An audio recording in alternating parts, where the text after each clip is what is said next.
Welcome. It's a bright new morning here in Copenhagen, Thailand. Today I'm introducing a new little challenge for myself, which I have decided to call the Unscriptable challenge. Becoming unscriptable. The word unscriptable hit me like a ray of lightning during the night. You know, when you wake up and all of a sudden you just have this word in your head for some reason. I don't know where it came from. But the word unscriptable, maybe it's because I've recently, the last few days, tried to record some videos here from Thailand and from a YouTube. And I've tried to do the traditional method of,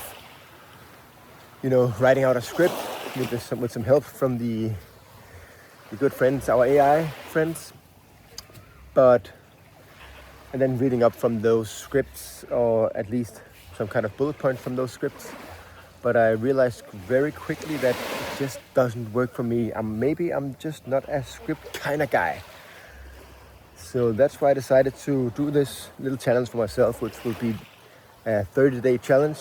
So every day, each and every day for the next 30 days, whatever happens, I will record and post one video of myself talking to the camera.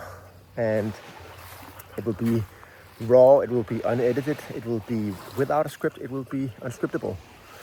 And just to see what comes out of it, I think this is a cool little way to train yourself in, of course, speaking to the camera, of improvisation, of articulating your internal states of mind in a way that they can resonate with. The only way to learn this is to do it. That was my revelation. So that's what I decided to do. And we'll see what comes out of it. I consider it a small little self-growth experiment. And if 5 people they watch over these next 30 days, it's a gigantic success, because it's not about how many views, it's about how I progress as a human being, how I develop myself, how I refine my abilities to communicate with you, with the world. And also it will be amazing for the future self of mine and for my little alter ego here, mini-me, Leonardo, to be looking back in a few years' time, maybe 10, 20, 30 years, and get inside the head of the previous version of myself and see what really came to mind by then. And that's just a little rant, but the videos will be between 5 and 10 minutes. Now, what are we are 3 minutes mark. I'm just trying to get used to this new little way of doing things. Okay, so I had a profound feeling, not a profound feeling, I had a revelation yesterday when I was researching some topics for videos and reading up on the daily AI disruptions, and gotta look inside the camera. That's what Victoria tells me. You have to keep looking in the camera, because you will lose people if you do it like this, which I have a natural tendency to look all around. Sorry about that. But the AI is going to transform society. That's no breaking news anymore. But I was thinking about AI in the relationship to my little son, Leonardo. He's 4 months old now, coming up in the world, and he already likes to listen. He thinks it's interesting to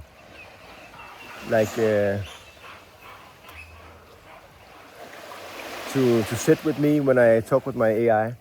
And it just hit me that he is growing up in a world, his life is going to be so much different, because every waking second of his life, from the very first breath of his, he will be surrounded by artificial intelligence.